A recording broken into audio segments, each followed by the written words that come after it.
the stream! Yay! It's season 2 of Playthings of the Gods, and I am excited. I'm hype. I have had lots of caffeine today, and I have to do a lot of talking, so bear with me. But I'm so excited to be back with this game. I'm excited to have all of my friends here and new cast members for this game. Yeah, so thanks for joining us on this epic adventure with us.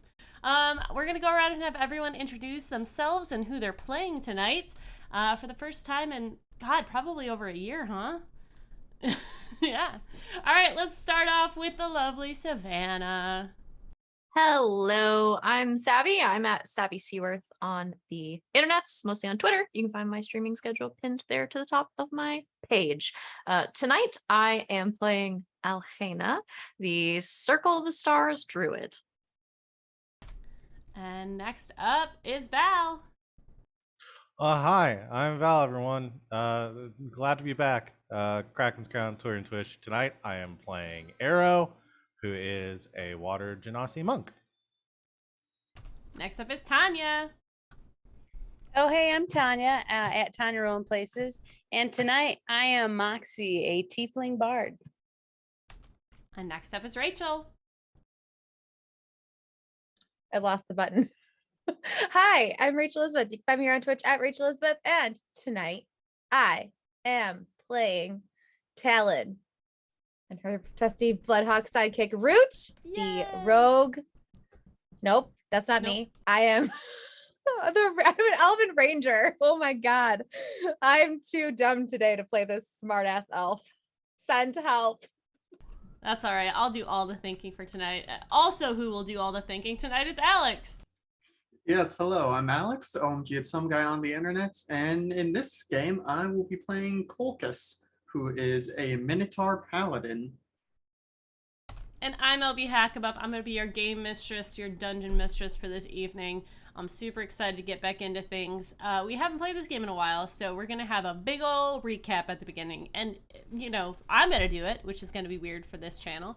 But we've got a lot to catch up on, so bear with me. And we'll get into things starting right away with the recap. Are you guys ready? Hell yeah. All right. 50 years ago, the fates of the plains were rewritten.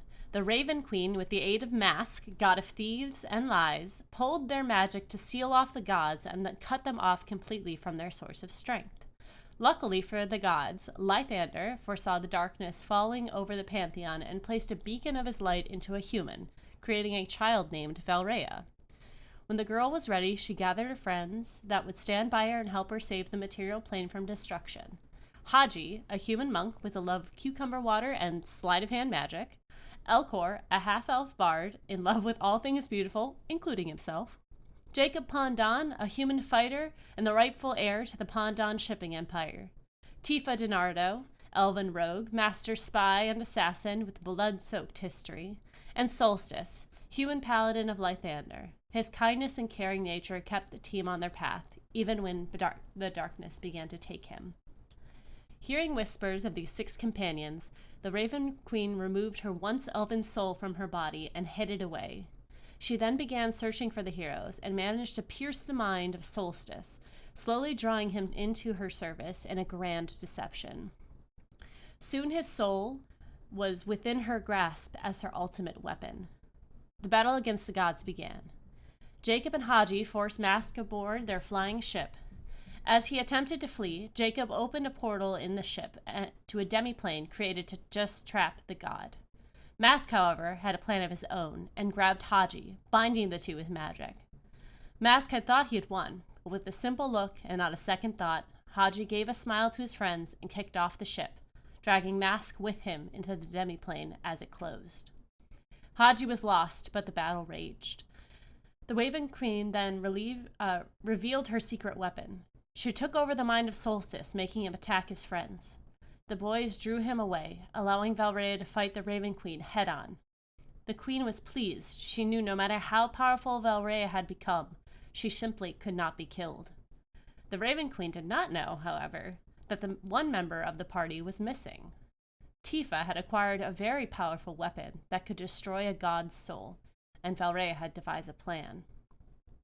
Tifa had been sent to the Shadowfell to find and kill the soul left behind by the Raven Queen. Valeria's final blow to the goddess cracked her mask, revealing a mouth with jagged teeth and dried, torn lips formed into a smile. It wasn't until the Raven Queen looked into Valeria's eyes that her smile faded and she realized something was wrong. As her consciousness slipped out of her godly form and into her hidden soul, she found a new pair of eyes looking at her. Before she could act, Tifa thrust the blade into her, destroying her soul and allowing Tifa to absorb her portfolio, ascending to godly power. She would come to be known as the Blood Queen. Solstice was released from his mind control, and the battle was won. The companions gathered one last time, embracing and saying their goodbyes. Valrea used the beacon given to her by her father and destroyed the barrier. This broke Valrea's body, but her father reached out and pulled her to him. And in doing so, he gave her godly abilities and a new portfolio. Valrea sits beside her father as the goddess of inner light and kindness. It is said that she will visit those true of heart, granting them good dreams and luck. The three men left behind parted ways. Solstice faded into the world, seeking a peaceful and quiet life. Jacob, vowing that he would not rest until Haji was found and returned, took to the ethereal plane to begin his search.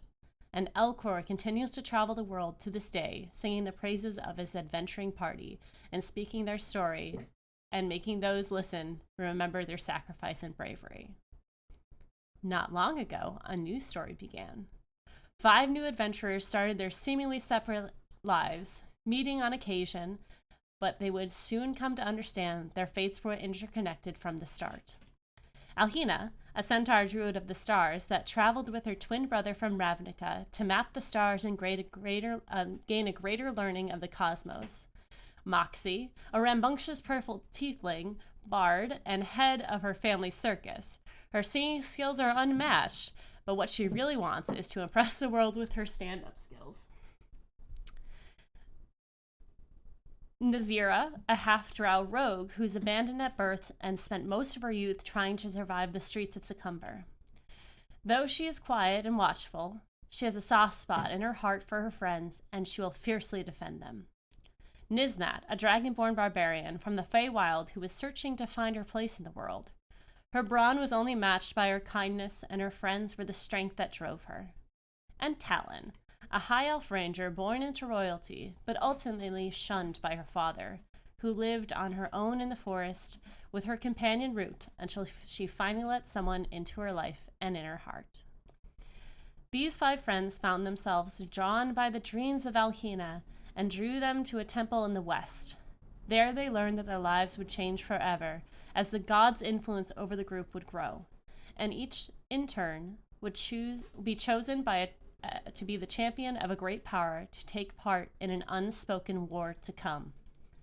The first to be chosen was Alhina, as the goddess Valrea asked her to go on a quest of grand importance to her.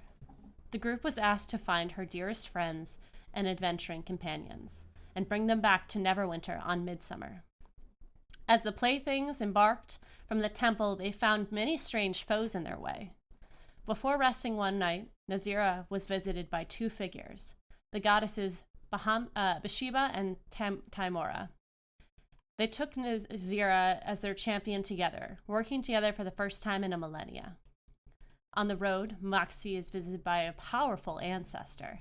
Moxie names the dark figure in the void as Asmodeus, and he tells her to call him Pop Pop. Talon was next to be visited by a god, as the cultists of the Blood Queen sent her to the Shadowfell via blood magic to speak with the queen.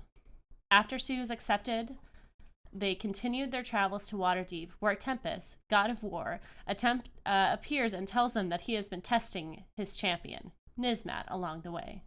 The god accepts her as his charge and takes her away with him to train.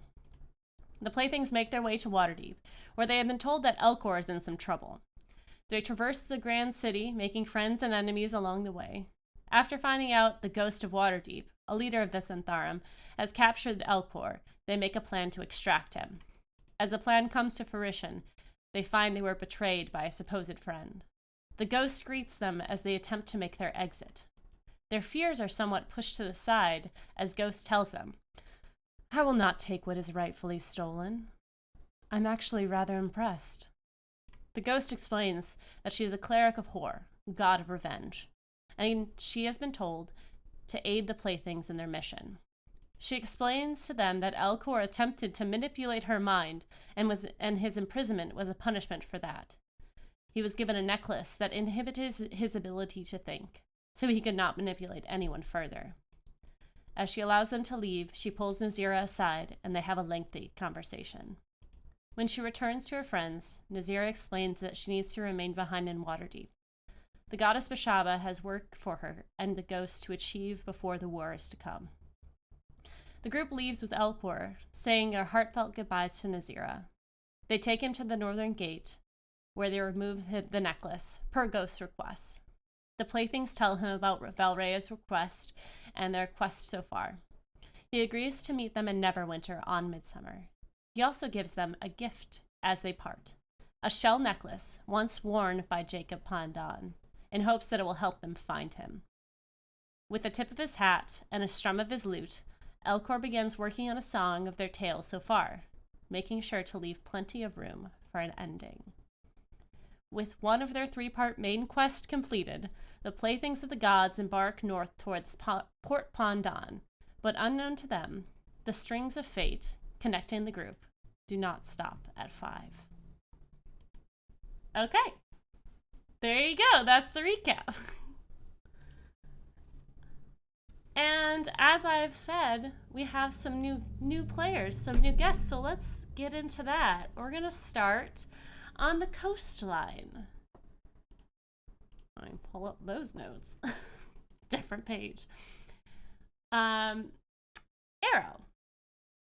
You are diving in the waters, looking for some tasty snacks, maybe some clams or mussels, something like that. Why don't you describe your character as you emerge from the water? Yeah. Arrow is a water genasi who's a little bit kind of heavier built, has flowing kind of greenish seaweed like hair and shifting kind of light blue skin. They wear a bandana tied over their heads, which I think they retie as they come up out of the water to get their hair back out of their face. And bedecked in like shark's teeth and shells and jewelry made from sea life. They reach down at the edge of the surf and pull up a tattered leather and vest that looks like it's been patched together with other strands or straps multiple times, having been torn, and begin to grab this basket or this net full of like crabs and clams and other crustaceans they've pulled off the bottom of the sea. And as you emerge, you look back towards the shore where you see sort of some light grass, some small trees, and a little bit of a clearing. And your keen eyes see a cache of rare mushrooms in that clearing. As you make note of this, you see a woman with a woven basket walk towards the mushrooms, and she begins to pick them. The woman is slightly plump and dressed in an unbleached linen tunic with green seed pouch on her hip. Her bare feet and face are stained with dirt, and her hair is adorned with wildflowers and ivy. Her girdle is embroidered with an image of various fruits, and shifts as she stands upright, stretching her back. She does not look towards you, but she says, "Well, are you going to help me or just stand there?"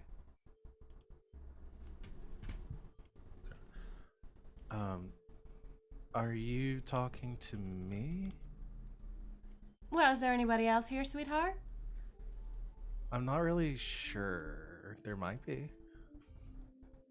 Oh, come on now. I need an extra set of hands. All right. Sets it down, sets the bag down and heads over. Can I take like just a couple of them though? Because if you're gonna take all of them, then there's not really anything in for me here. Oh, I see now. She reaches into her bag, and you see that it is much deeper than previously guessed. And as you head into the clearing, your surroundings shift, and instead of the ocean behind you, you see rolling hills, fields bathed in gold. There are wheat fields, cornfields, shrubs, berry plants, just as far as the eye can see. A rich perfume of lavender and other flowers flows on the breeze. And as you look, you see a small cottage with a chimney steaming. And when you look back to the woman, you see sort of an aura around her. Something larger than life as she hands you the basket. Dude, what kind of mushrooms are those? Honey, come in with me. I need to speak to you if you don't mind. Sure, Gran, because I'm not even sure where I am right now and how I got here. How long was I walking for? Not very long, but you did travel a great distance. She leads you towards the cottage. Do you not recognize me? No, what's your name again? Shuantia.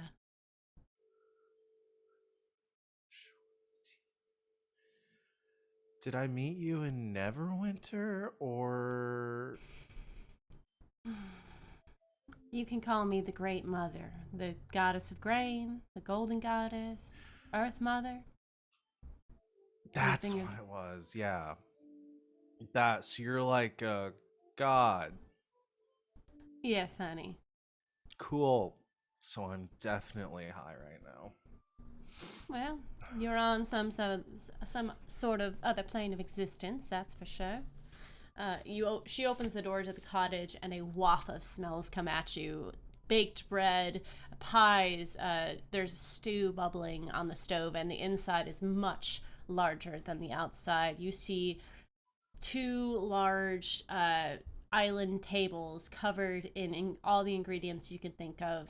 There are stoves and ovens and shelves covered in draping plants and different packages of food.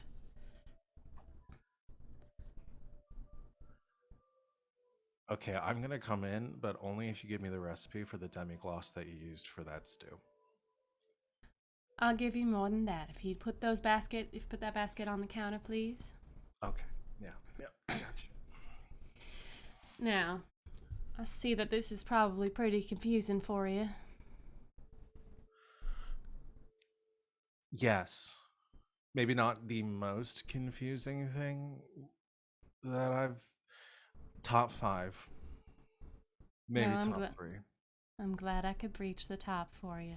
Can you pass me some oregano from that bush, please? Yep. Grab some. Do you want it chopped or... Just in my hand is fine. yeah. You place it over and you see that her hand is bigger than you expected, as maybe her form is shifting, and as the plant touches her hand, it chops itself and dices into very small pieces, and she starts spreading it into the stew. That's a really nice trick. Good trick. Yep. Thank you, honey. Why don't you take a seat? I've got a lot to explain. Yes, chef. Now, I know that you have been traveling this world trying to find the best ingredients, the best things for your cooking. Cha. And I respect that, and I've taken notice of you, even though you have not taken notice of me.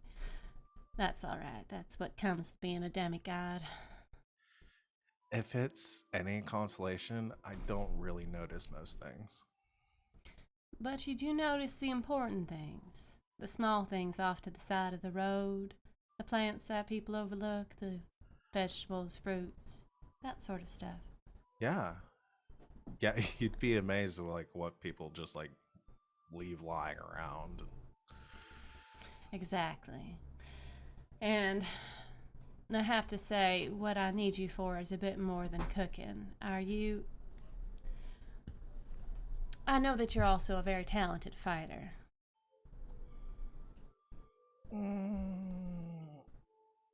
I mean, Now, don't sell kind. yourself short. I've been in a few fights. I mean, sometimes getting rare ingredients means doing some things that you put you in a bit of danger. Yeah. Exactly. And what I need you for, if you choose to accept it, might involve a little bit of that, but it will send you on a grand adventure to other planes and other worlds.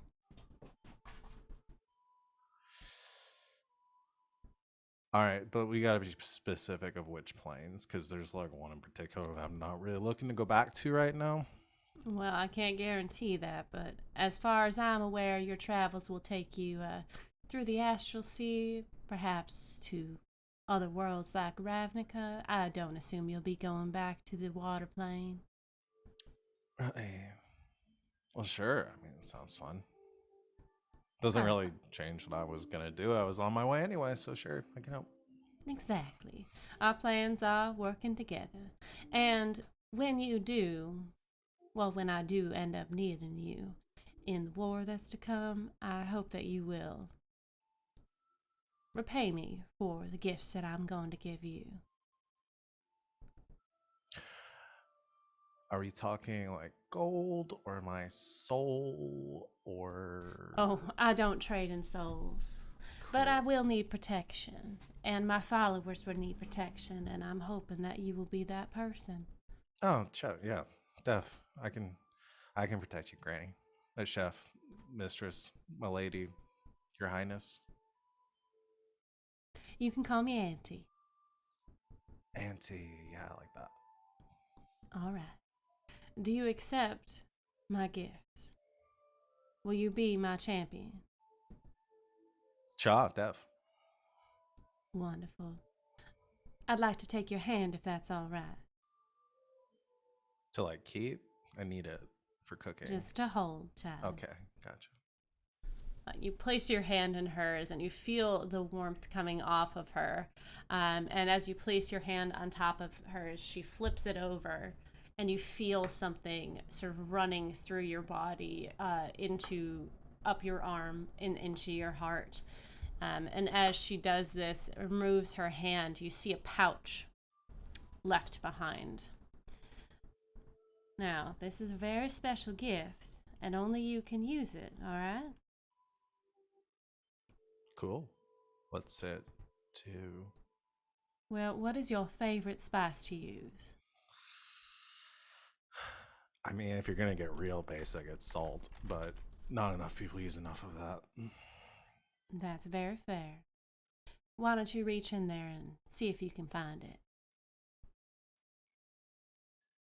You reach into the bag and you see, you pull out a pinch of whatever ingredient you wanted. So I can just do like anything. Any spice you want. There are also a couple extra things in there. Think about, well, you should have the knowledge in your mind.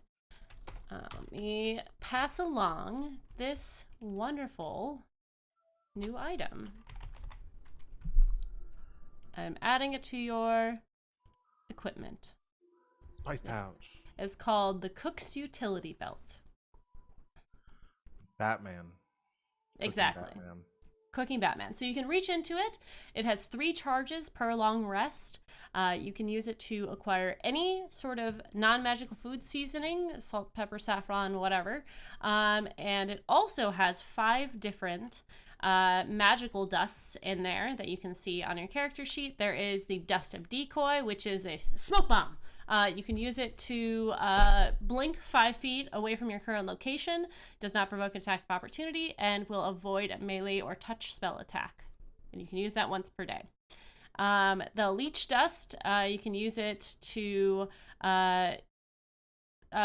you can use that to pull creatures. I think, what did I say? Dust can be thrown. Creature you can see within range. The black mist flows to the creature casting the Wither and Bloom spell, which you can look that up. And then the Dust of Fertilization, which is the plant growth spell.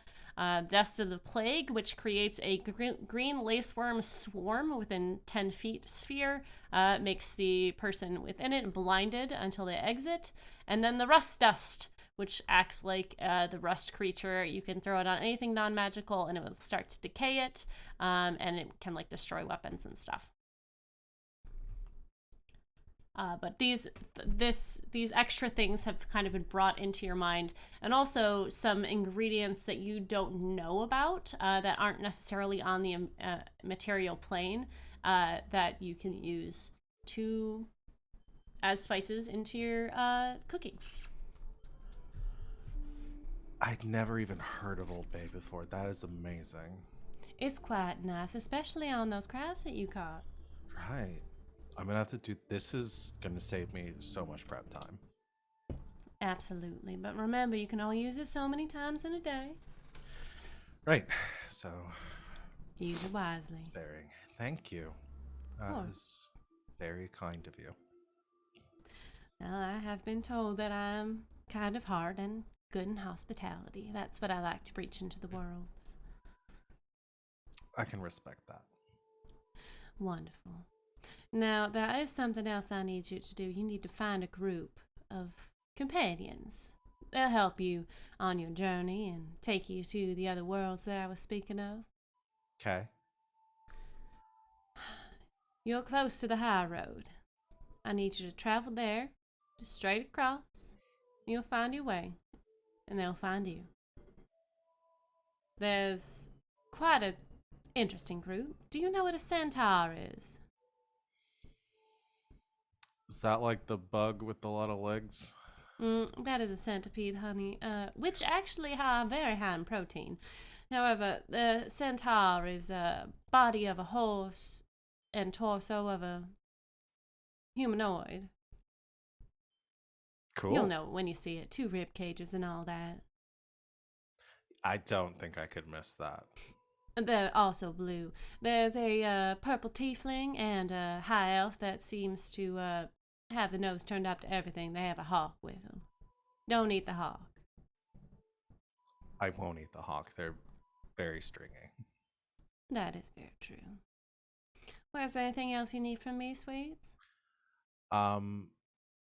So you said I'm supposed to be protecting you. From what and when? It won't be for a while, hon. Okay. But So I just like chill with these people for a bit and you tell me what to do next? of course. Cool. Can do. Well, you are just a peach, aren't you? I'm very glad I chose you. I mean, if I keep getting stuff like this, I'm glad you chose me too. Good. Now, she kind of turns, and on the counter is a picnic basket. She folds the top down, tying a blanket on top of it. And she turns and sort of hands it over to you. I packed you a snack for the road. If you need anything else, I'm sure, well, your cleric will help you. Thank you. That's very. Are these magical snacks too? Is this a magic basket? It is magical because it was given to you by me. By you. Okay, I will hold on to it. All right. Thank you, Auntie. And do I just walk out the door or? Yes. Poof. Okay, gotcha. Oh, and remember to call your mommy. You know she worries about you. Yeah, I'll do that. Thank you. All right. Goodbye now. Later. And you exit the door, your hand leaves the handle, and you see in front of you your basket full of things that you have caught and the ocean before you.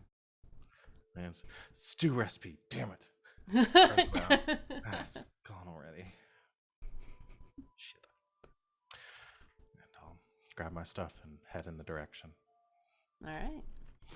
Further away in the high forest near Unicorn Run, there is a commotion in the forest. Let me just make sure that's okay. There's a loud echo that rolls through the trees. The ground shakes as sort of grunts and screams are heard. 5 bandits make their way through the trees, fleeing their pursuer. And as the bandits run off, a voice shouts after them, Don't come back or I won't be so merciful next time. and why don't you describe your character for us? Coming through the trees is a large figure on cloven hooves, a minotaur. He's got, what equipment do I have at the moment?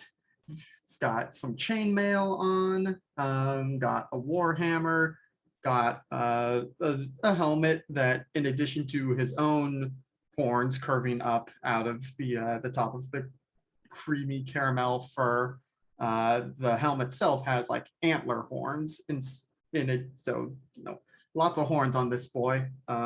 He's got some javelins strapped to his back, got a war hammer that he has recently tucked away, and a shield in the shape of a leaf strapped to his arm. All right. Yes. As you turn back to go to check on the travelers that you are protecting, the world spins. Bright flames flicker. Loud laughing and ruckus noises fill the room, which suddenly you're in. Around you, a large ballroom made of marble, lined in candles with paintings of lavish parties on the wall. All types of people move around the room in lavish gowns from every era, some with wide hips, some with lace, and some showing more skin than fabric. Everyone is dancing to the upbeat, loud music that is playing in the room. And as you try to understand what's happening, the crowd gets quiet for a moment. Nobody's really taking you in as an oddity in this party. But all of their eyes turn to the stage. Suddenly, with a flash of light and a bright smile, a woman appears, her long golden hair flowing in curls behind her. Bright lights shine behind as loud upbeat song begins to play. Her legs are covered in white leather pants with a chain gilded and what seem to be stars hang on her hips, and her chest is covered by some sort of bikini crop top lace number, leaving her stomach fully exposed. Her silver eyes scan the crowd with a confident smirk as her body begins to move. It seems as if her hips are moving on their own. As she raises her hands above her head, the crowd cheers and joins in this dance. The woman before you is different than you expected, but there is no mistake that before you on the stage is your god.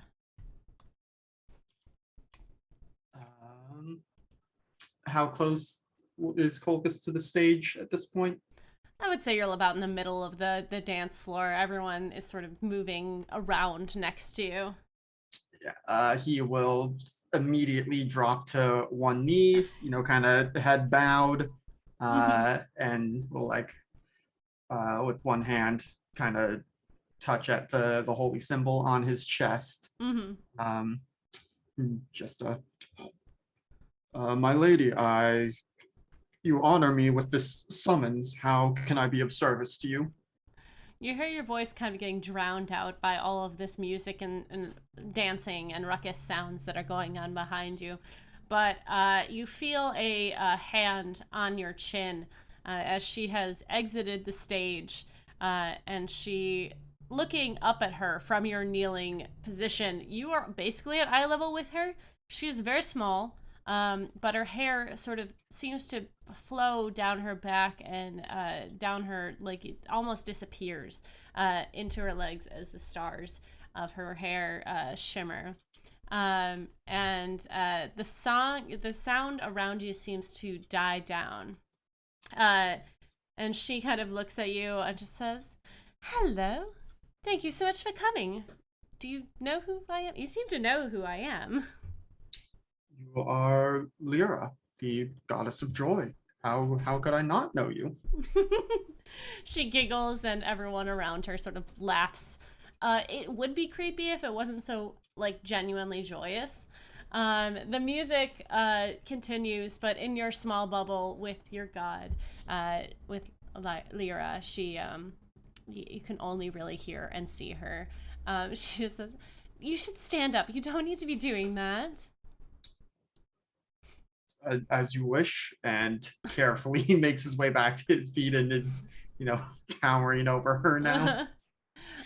She smiles up at you in this bright light coming from her, and she says, "I'm so glad that you came. I know that you didn't have much of a choice, but I know you've been a loyal follower of mine for quite some time, and I was kind of told that I need to choose a champion. I know it sounds silly, but I thought maybe you might want to do that for me." I, of course, but are there not more worthy champions you could pick from? Who would be more worthy than you? You speak with kindness, and you always try to avoid fighting first, which is very important for me. I've come around to the whole combat thing. Not myself, but most people. It's just, as long as you try to talk and I've been told that things are going to start happening and that it's going to be, we're going to need fighters, so I think that I can let that stand aside for a while. This is a lot to take in. Forgive me, my lady. But Oh, I'm sorry. Do you want to no, go no, sit down? no, that's okay. It's not so much that. It's just who was telling you these things? Who was giving a goddess commands? Oh, another goddess. I mean, it's not a command. It was more of a suggestion. Timora? The goddess of good luck. We're kind of like roommates. Oh, okay. This is trying to reconcile this idea of gods having to have roommates. They live on the same plane together. It's just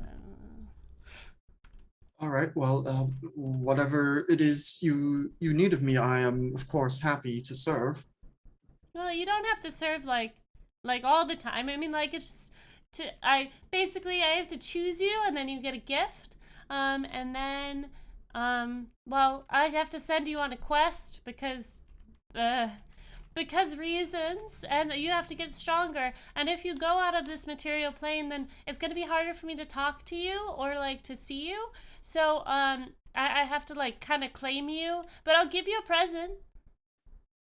I trust that you understand what you are doing and graciously accept. Well, your confidence in me gives me joy. It's been a while since I've had to worry about this sort of thing, so I just hope that I can do my best as your god to guide you along the way without putting you in too much peril. Well, my lady, I have accepted that my path in life will bring peril with it, but I have decided that that is how I can best show my devotion to you, is by protecting those who cannot protect themselves. See, that's why I like you. You're so nice. But you have to work on your dance skills a little bit. You're kind of stiff. Dancing has not been a skill I thought I needed, but if you say that, yes, I will begin practicing right away. Yes, you should talk to Moxie about that. I think she'd be very good at teaching you. I do not know a Moxie. Oh, sorry, got ahead of myself. Okay, so I need you to travel from where you are on the material plane to the high road, you're gonna need to go, I think it's just south of the Sword Mountains. LB has to check her notes. Yeah, yes, just the high road just south of the Sword Mountains. You'll find a water genasi there. They're pretty cool. I mean, very cool. Don't smoke anything with them. Or do, if that makes you happy. Oh, okay. Noted. Is that Water Genasi and Moxie? No, sorry. Again, getting ahead of myself. You'll find the water genasi, and then they will take you to the other traveling companions that will take you across the the different planes of existence, where you'll go on a mission to find two more friends and bring them back home to this plane, and they can explain all of it better than I can. I don't really have a planning mind, as you clearly see.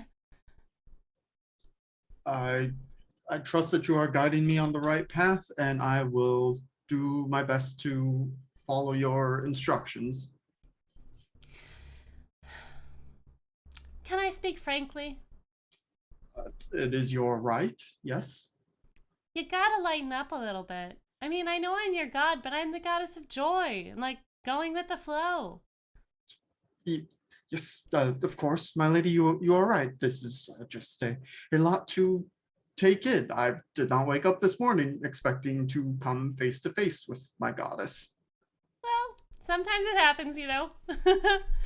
But make sure that you are having fun and spreading joy. That is very important. Of course. Practice the dance moves and make sure you are protecting your friends. And make more friends. Be kind to those along the way, and I'm sure that you'll have a plethora of people to travel with. As you wish, my lady. Okay. Do you have any questions for me? I believe that is it for now. Just kind of looking around the room. Sorry, this is just again a lot to take in. Should I dance with them, or do I need to be getting back now? Well, you have about a 12-day journey ahead of you, so I would start. Oh, yes, and you did mention a gift. Oh, yes. She reaches behind her back and pulls out a large weapon that is bigger than her, but fits you perfectly. It is a large warhammer that is silver. Has two as like as a hammer, not like a pick and a hammer. Mm-hmm. It has a gold inlays on it of dancing folk.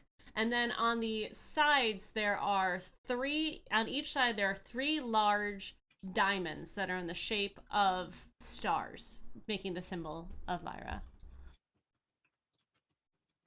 This is a most wonderful gift. I thank you, my lady.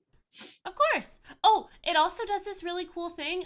As she places it into your hand, you kind of feel this knowledge thrust upon you. And if you look in your inventory, you can see the Hammer of Friendship. You can cast once per day the spell Fast Friends with it, and it is also a +1 magic weapon. Okay. I don't see it in my inventory yet, but maybe I just reload the page. Yeah. Refreshing. There it is. Mm-hmm. All right.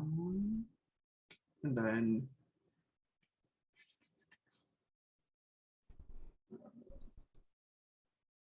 okay, and you have the other stuff on there already. Mm-hmm. Mm-hmm. Excellent. Okay. This is I will not let you down, my lady. I know you won't. But yeah, do you want to like take part and eat or anything before you go? Perhaps a quick bite if I am to have a long journey ahead. Okay. I'm gonna go back on stage. And as she leaves your presence, she gives you like a wink and a finger gun, and she sort of slides back on the stage, sort of floating across the crowd, and she shouts out to everyone, I hope you're having a good time tonight. Let's party! And like the music picks up again, and it's loud, and there's bright lights everywhere. You're able to go get a bite to eat, and move back. As you sort of grab your plate, you fill up your plate full of food. You turn back to the crowd, and you begin to spin again. You keep your food and the plate in your hand, but you find yourself back in the woods. He will go back towards where he remembered the travelers being, not really thinking too much about, suddenly he has a plate of food and not thinking about how to explain where that came from. A really nice plate of food. It's like you go to you go to a Southern barbecue and they just like pile everything on there. It's a lot of nice food. Think French Versailles parties. And you start to make your way towards the coast. I start following her directions as soon as I make sure that the travelers I was with reach their destination. Perfect. And now we return back to the Playthings. You guys have left Waterdeep. You've been traveling for about a day, and it's time for you guys to make camp on the road. You're about, I would say you're about a half day away from the end of the mountain range, the Sword Mountains. And you guys are just kind of making camp on the side of the road. You think we'll be able to find some tubers in the ground? Those are food, right? Like a potato, right? Yeah. Tubers. I mean, we can try to forage for some stuff if you want. Do you still have that You're getting book? better. I'm learning. I almost Mhm. poisoned us once, but that was it. Only once. That's Yeah. okay. We've all That's done. Pretty good track record. Why Talon checks all the food. I get it. It was just one wrong mushroom. And to be fair, they look really like similar. Mhm. Thank you. A lot of them are brown. So much brown. Mhm. All right. Well, I'm going to go dig some stuff nearby. Not going very far. Talon will probably go try to hunt some, rabbits or something to cook up for dinner. I'll stay here and start the fire. You guys were able to find a couple of conies for the dinner. I would say you find a cache of potatoes, but they're like super small.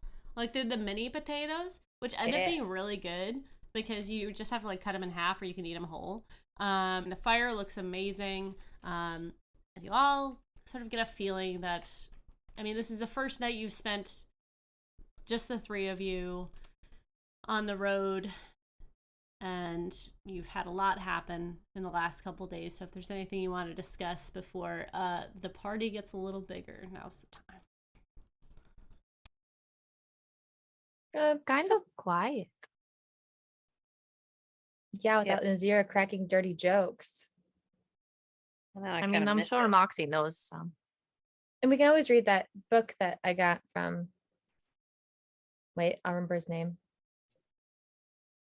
Nope, I don't remember it off the top of my head. The From the library? No. The one on the road, the mud people. The quiet one with the books. Yeah, the one I read with, and that's not what we're calling it these days. No. The very nice mud man. The nice mud man. Where is it? I wrote down all of them. I did too. I've got it. I think it Edifice? also started with Zemia? Adafos. Adafos. Okay. Bam! I didn't even find it in my notes. Adafos. Yeah. He was cute. I remember. Yeah, that he one. was adorable. Not sketch. Stretchy. Stetchy was. Was that Coachella girl? That was Coachella girl. Yes. Never forget her. The- that in the Alhena Lost danced long with as episode. I all live. night. She was a vibe. Yeah. So I can always read that if we need a little humor. Some of those passages were a little graphic, but I don't mind that. we've got like 30 minutes probably until that stew's done.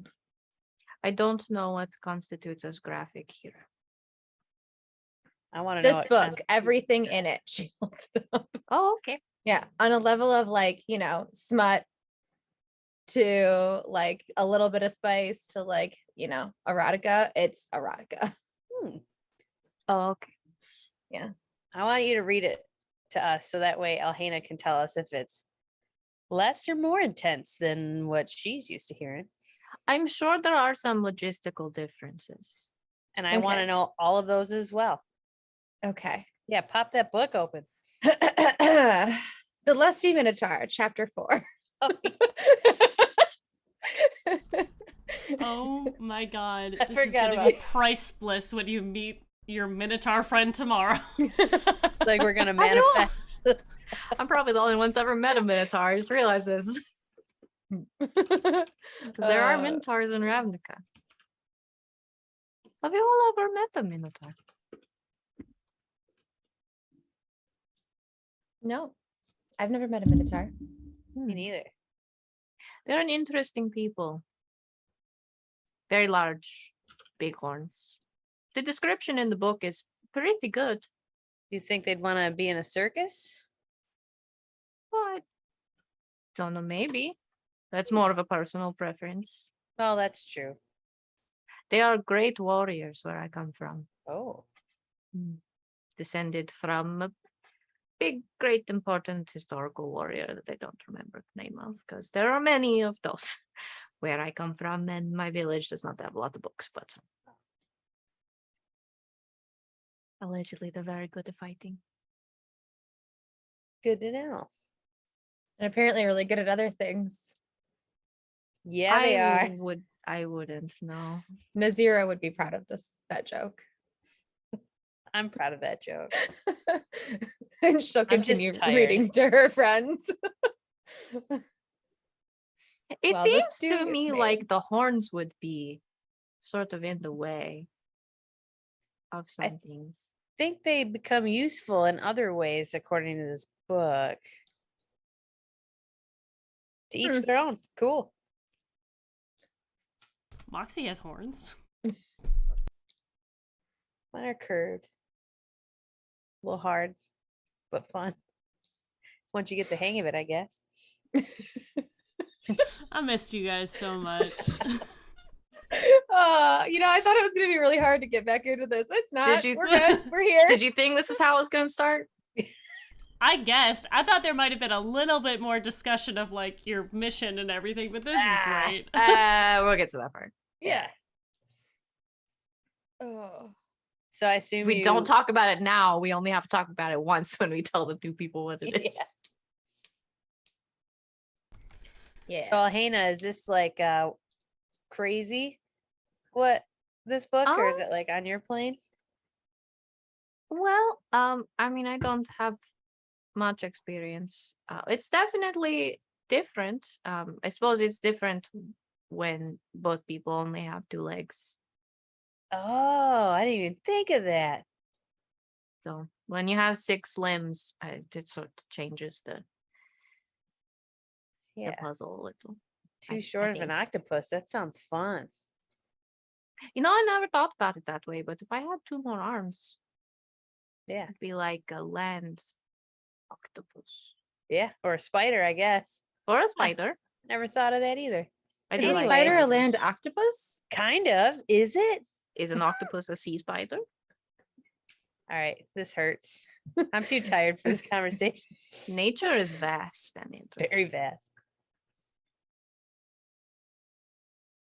I've never gone to another plane before.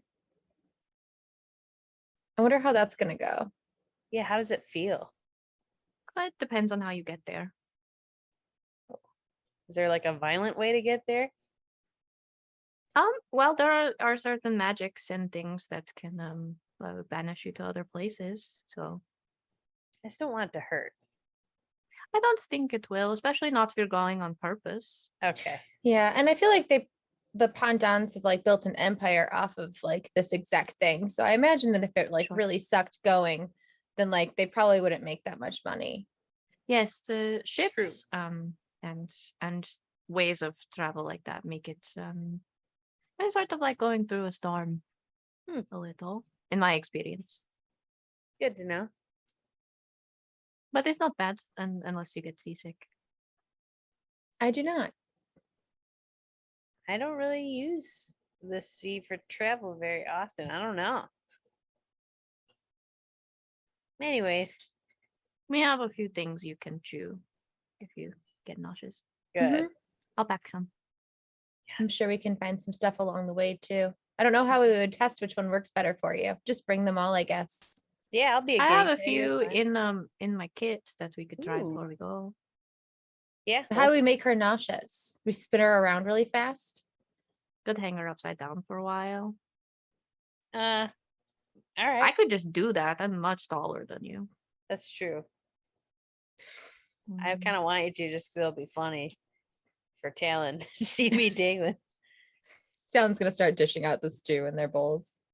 Yeah. How about we try it some other time? I want a full belly to be nice and calm to go to sleep later. Yeah, we'll try later. All right. If we need a break tomorrow. We still did. There's a logistical question. Do we still have our horses? Well, yeah, I mean, you wouldn't have gotten rid of them. They were at Right? the So circus. we picked them up. hmm Okay. Yeah, we Jeez, left I him can't believe I outside of remembered that. I can't Waterdeep. believe you remembered Yeah. that. Yeah. I don't know. I thought Yeah. about Geo and giving him a Yeah. snack. Oh yeah. That's right. No, all we the have our babies. horses. Mm-hmm. Yeah. What did we Yes. do? I guess we're probably just bringing Nazira's horse. I think Nazira would Because probably keep. I've her kept hers? horse. Okay. Yeah. Okay. All We'll right. just have the two. They then. bonded, remember? Yeah. Yeah, they did. So we've got Geo and I don't remember Moxie's horse's name off I the top know. of Was my it head. Chestnut? That was Yeah. one of the Oh, horses. was it? Elvira was Nazira's. Mm-hmm. Uh-huh. I remember that. Oh, where's my stuff at? There was Dante, Geo, Elvira, and Ford. Oh, Pinto. Oh yeah, Ford is a Pinto Ford? horse. Yes, Okay. Ford is a Pinto horse. That's mine. I have Ford. Geo. Yes, Yeah. the Pinto. Well, Yeah. stupid as Geo hell. is actually one of my friend's horses, and I put him in our game. Yes. Because he's a sweet bean. All right. It's We're just eating Ford. There's no stew. J. Yes, just Ford. Like the truck. Like the truck, because it's a Pinto. Anyways. Because Ford Ford made a Pinto. Pinto. Yep. Oh, I'm so happy that's there. All right. Is there anything else you guys want to achieve this evening before you start your journey? In the morning. You Good. know Yeah, where I we're don't really going. Mhm. Ish. So we left Waterdeep. Are we going? We're going south now. No, you're going north. You're taking the high road. Let me pull up the right I need my map. page. You are taking the high road past the Sword Mountains on the you have the sea to your left. Mhm. And you're heading up. You'll see if you're looking at your map, the Mirror of the Dead Man is now where the Pondon it's Port Pondon. So you'll have to travel from Waterdeep up there, which will take about like a week, especially with horses. Okay. And you just finished your first day. Okay. Thank you. Mm-hmm. All right. If there's nothing else for the evening, I think we're going to take our break now before everyone meets up, because I'm sure that's going to be a lot of talking and I don't want to interrupt. So thank you guys so much for hanging out and watching us on the stream today, and make sure that you guys are keeping yourselves hydrated And if you need to take your medication, or if you need to get a snack, this is still the LB Snack 'em Up channel. So don't go no place, because we'll be back in 5 to 10 minutes. And we'll see you soon. Bye.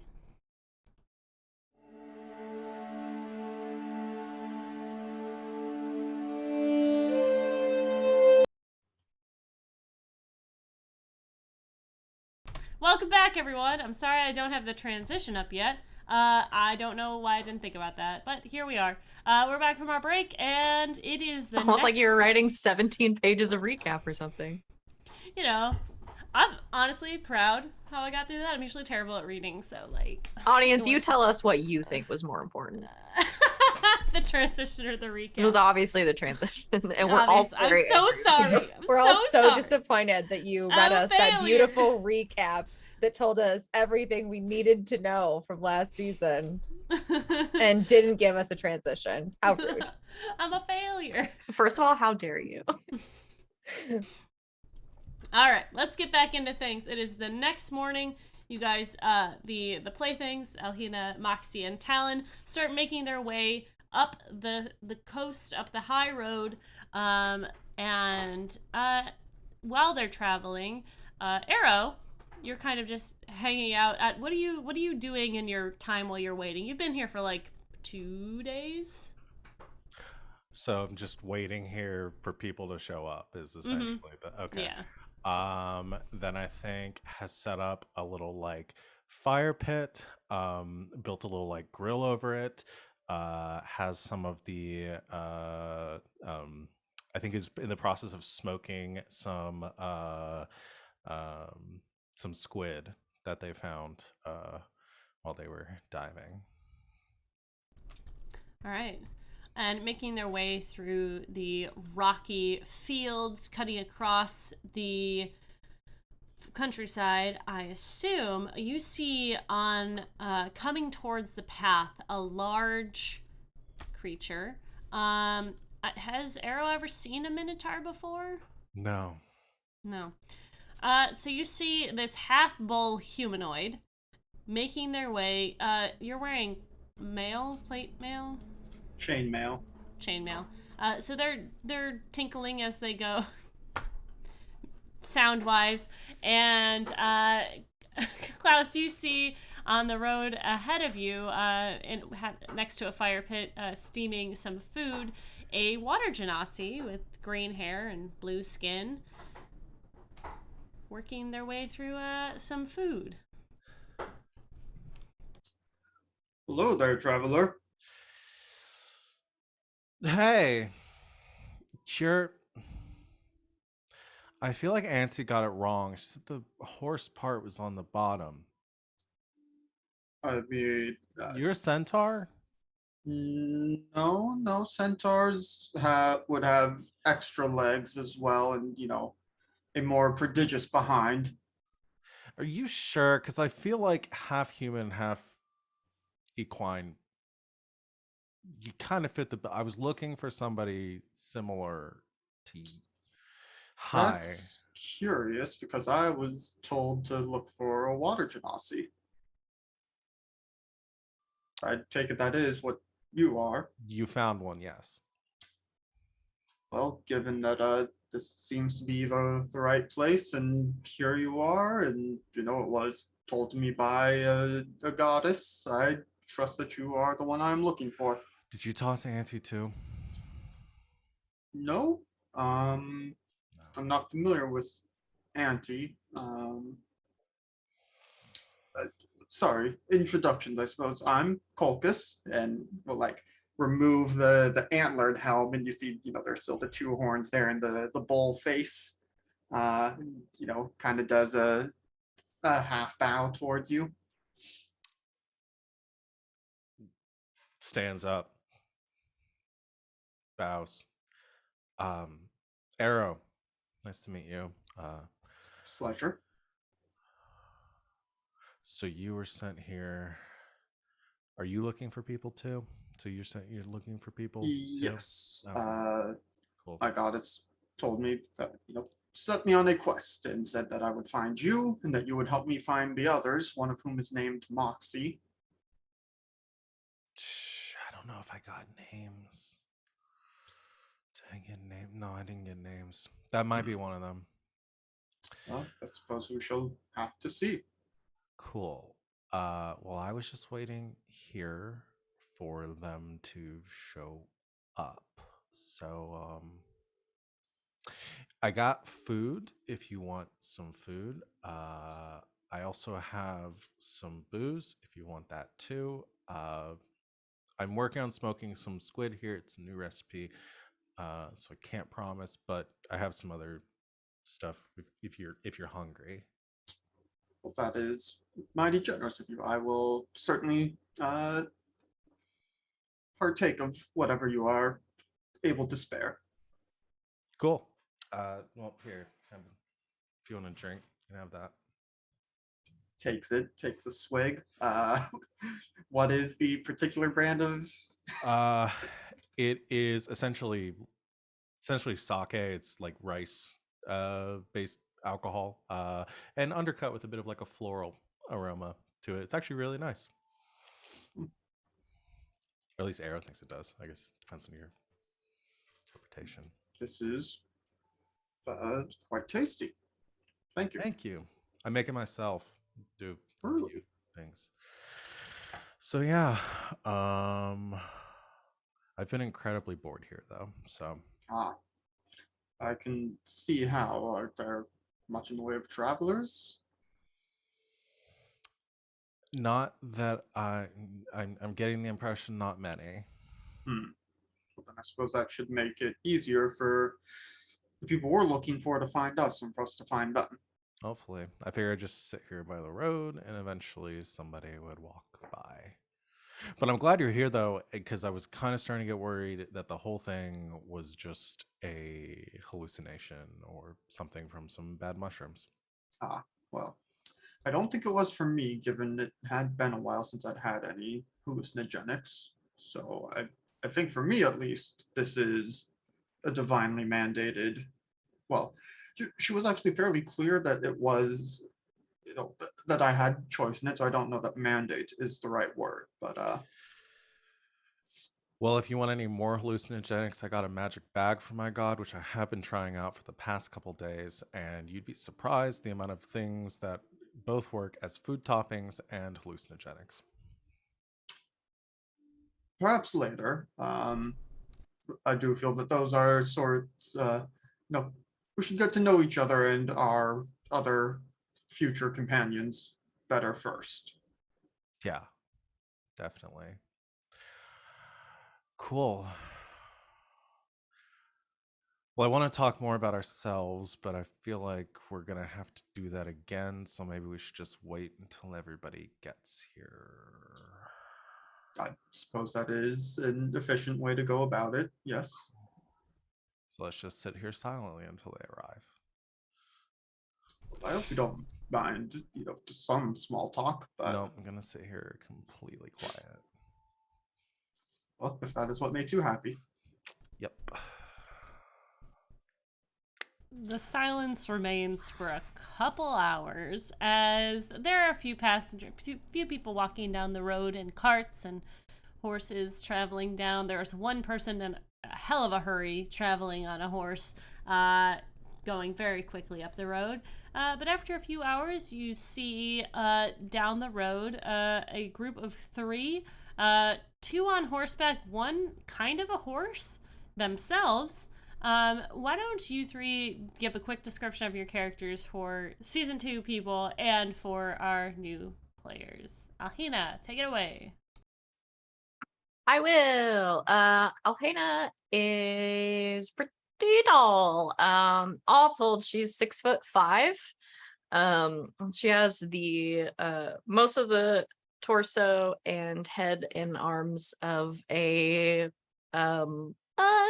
vaguely elven woman. I guess she has pointed ears, which I don't have with me today. I gotta get new ones. But she has pointed ears. Her skin is very pale blue, and as is the hair on her head. Her horsehair and body are this really, really dark midnight blue with sort of white speckles throughout that form different constellations.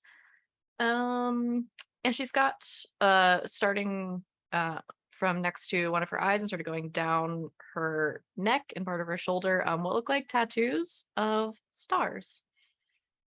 And she's got some equipment, mostly the fancy spear that's on her back. And a chalice design on her ass. She's got a Sometimes. cutie mark. That's true. She's got other ones Roxy. too, though. That's true. Hey, we're not expecting to find travelers, right? Yeah, you We're were just not told walking. about this. Yeah. Okay. Let's see. Moxie has like purple hair and then light purple skin. She's not very tall, but she's probably 5'5" with the horns, about 25, medium build. And this tiefling does have a tail because I like to hang mugs off of it. She's wearing kind of like what you would see in marching band, like the head drum major person would have, like, yeah, with the lines on it. She's kind of wearing an outfit like that. Pretty flashy. And then horns, like curled ram horns like I have here. And I think that's it.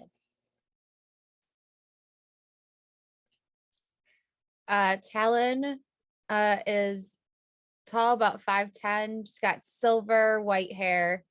That's, if it's sunny out, is probably just like blinding because it's like basically white silver. She is like tall and lean, but you can tell she's like, muscular, looks very lithe. She is young for an elf. She's only about 50. And she's got pale skin. And when she gets a little closer, you see she's got one like silver, almost white iris. And then the other is like a bright violet purple. She is wearing like a dark brown studded leather armor, and like lace up boots. She's got, if you can peek it underneath where her armor lies here, she's got a like thin gold chain with a little half moon on it and a little talon charm. And she's got circling above her, probably not very far away, is a huge blood hawk that doesn't usually let her out of his sight if he can help it. And his name is Root. And let's see. Oh, it's probably, you can see her giant longbow that looks like it's very well taken care of. And that's, Do we say they're all hot? They're all hot. They're all hot. They're all hot. Yeah. Everyone's hot in this game. I mean, and in real life, but. Oh. You see this ragtag group. Two of them are on horses, like I said, coming towards you. And you guys see on the side of the road these very strange, for the region, looking people at a fire. There's a great smell wafting your way. And they're probably partaking in the octopus at this point. Take it away. I would say Moxie's probably mid-sentence telling a story about the circus, as she often is. And then she's like, clocks the Minotaur. It's like, ooh. And then just kind of beelines it over to the Minotaur. Like, hello, darlings. We have some questions for you, especially you. Uh-oh. Talon, just it's happening saying- again. They're like the spiders of the sea, pretty much. Oh, hi. Oh, Hello there. I think at this moment, Root will swoop down and try to, if like, would Arrow have left like any like scraps like out around, or like, is there anything uncooked? Probably, like, are they like Yeah, a there's- messy cook or like? Yes. Okay, yeah. then Root takes this moment to like just swoop down. So this like giant blood hawk with like what, like a 6 or 7 foot wingspan, like slams down and just starts like picking at like whatever is like nearby. Root, that's bad manners. Root, you have to ask, babe. But Buddy, do you have a partner, Sir Minotaur? Moxie, That that's also bad is- manners. I'm What? sorry. I'm trying to meet our darling Sorry, friends. did you say that her name was Moxie? I'm so sorry. My name is Moxie. Hello. Hello, and kind of nudging Arrow. And you said you were looking for a centaur, right?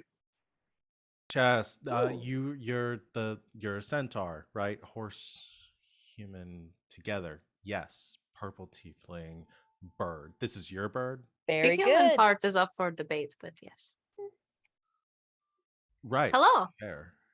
You, Hi. you see Talon just kind of like pull like her sleeve up a little bit, and you see this ornate tattoo of a dagger on her forearm, and you don't know what that's for, but she's holding her arm down like this. You're looking for Moxie and a centaur?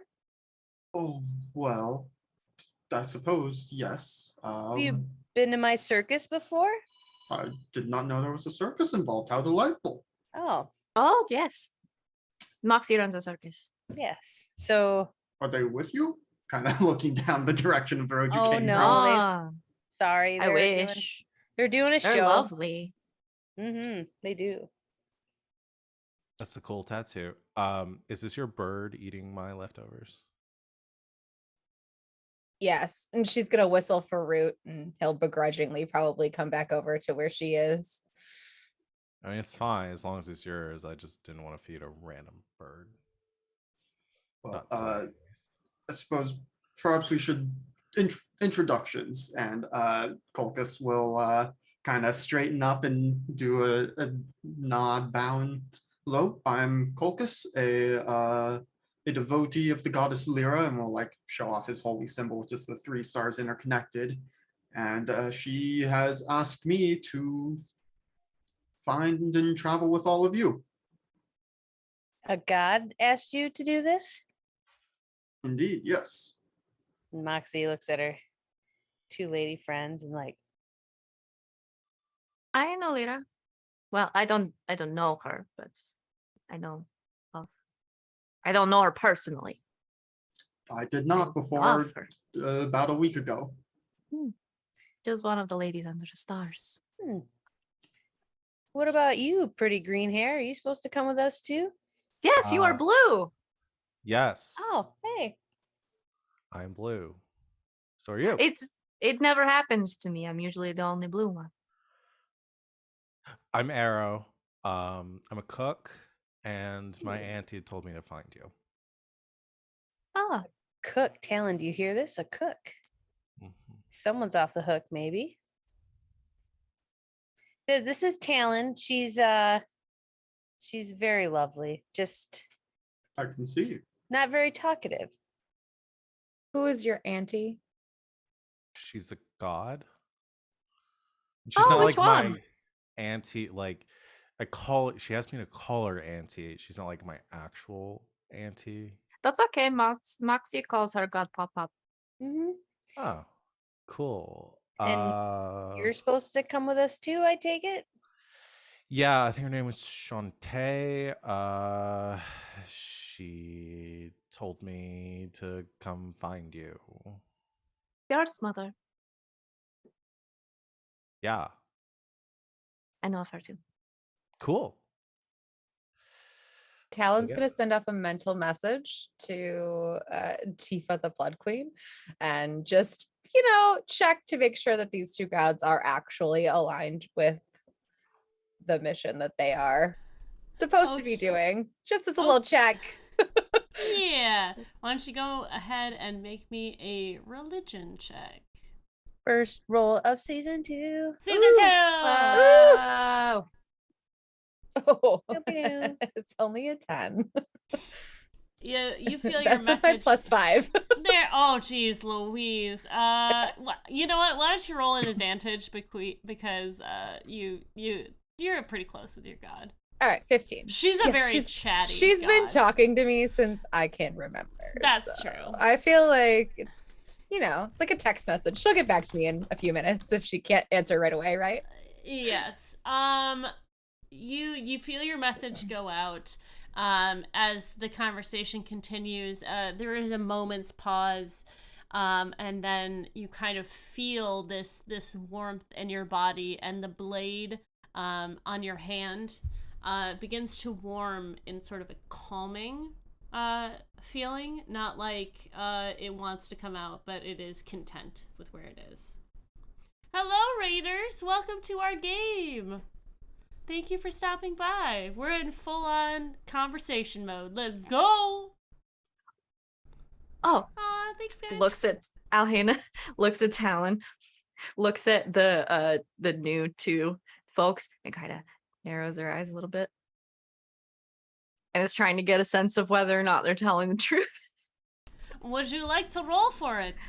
Can I roll an insight check, please? You absolutely can. She's learning. Yes, very good. This group needs that. I did so good. 24. Hot damn! I have such a high insight. You do. Sorry. So as far as I will not speak for the I guess are you guys telling are you telling the truth? Are you being honest in this moment? 1000%. Yeah, I Yeah. mean, Cultus is like, Okay. oh, this is all ordained by my goddess, Excellent. that I, should be as upfront about everything as I can. I'm not smart enough to lie. They are telling the truth. Yeah. I've been told, and she like looks down at her arm, that I guess we can trust you for now. Who told you? Did your bird tell you that? He's a very smart bird. That's a very smart bird. Yeah, no, my God told me in her own way. That's great that we all have a god. That doesn't happen very much. Yeah, I find that most people have a deity that they worship, though to varying degrees, but it certainly sounds like we all have a much closer and more, immediate connection to our various deities. Oh, I was claimed. Look. And Moxie kind of shows the blackness in her chest and it like snakes out into her veins a little bit.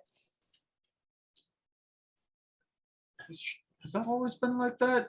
And do you want that checked out? No, Pop gave it to me, so I'm good with it, I think.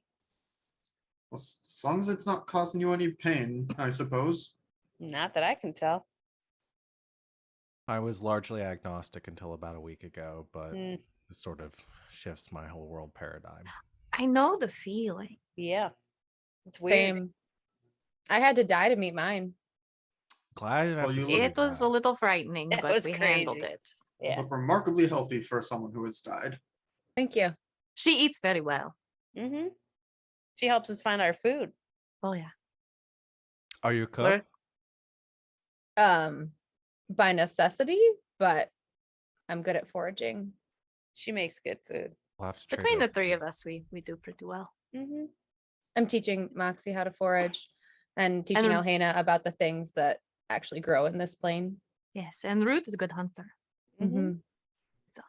And that skill kind of transfers over. Okay. I'm starting to understand my destiny here is to. You're good at finding ingredients. That's what I'm here to do. That makes sense. All right. I know exactly what I'm here now. Gotcha. Yeah, Sorry, on you- top of the war between the gods, probably. Sorry? Oh yeah. The That's God a whole War? thing. Yeah. Did Auntie skip that part? Yeah. Yeah, and he skipped that part. The Yeah, gods are no. at war, and we're their champions. No big deal. Oh, we should probably check and make sure your gods are on our gods team. I would assume they were, otherwise this is a very awkward mission for them to send us all on. Or they're Unless trying to it's sabotage. espionage. Mm. The Blood Queen seems to be okay with this, so And that's Well, a she would good know. one. yes.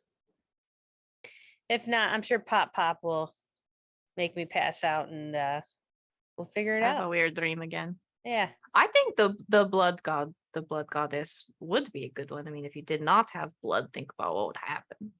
That's true. Where would I'm all not the a souls go doctor, when they but I die? feel like I know what happens when all the blood is out of your body. I mean, you saw what happened when all of my blood was out of my body. Yeah, she died. Yeah, it's crazy. She came back though. I think that was With more all of the your blood, or cocoon. did the blood god take your blood from you? Do you have your blood? Oh, Yeah, is it your blood? Talon, Yes. have we checked to make sure you had all your blood? I don't know. She'll like whip out a dagger really fast and like, yeah, I can still bleed. Oh, yep. Looks Oh, full good. of blood Okay. to me. Okay. So yes, Hopefully yours. she didn't take it. She kind of put it in a cocoon. Mhm. Yeah, this guy named Edge stabbed me. My blood flowed out of my body, formed a cocoon around me. I went to Shadowfell, met the Blood Queen, met my dead mother, then came back and was alive. Talon's was much more traumatic than mine. Yeah, mine too. I had some dreams and then went to a temple, and my goddess was like, "Hey, I really like you. You're nice. Here's a spear. Okay. See you later." Oh, you also got a weapon from your god. Yes. Pulls the spear out. It's like gold tipped and awesome. Focus takes Sun's on it. the silver warhammer he just got and has been keeping meticulously clean. Wow. It's so big. Well, it needs to be size appropriate, I suppose. I, could use like a carpenter's hammer, but that would break after a few swings in my hands. What do you think that I bet it could break a whole stump? Possibly. Do you want to try? Right now? Yes. Sure. There are some trees over there that were knocked down. There's some stumps. I can give it a go. I mean, maybe Arrow needs more kindling for the fire. Oh yeah.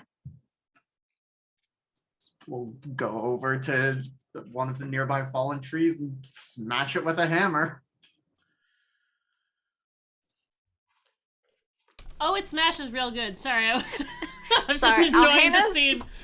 Alhaina's a little bit of a scientist, you might say. Oh yeah, so your hammer makes contact with this stump, and you just see it it squishes down a little bit, but then kind of explodes out and in a sort of circle as the hammer makes impact. Oh. That's awesome. Indeed.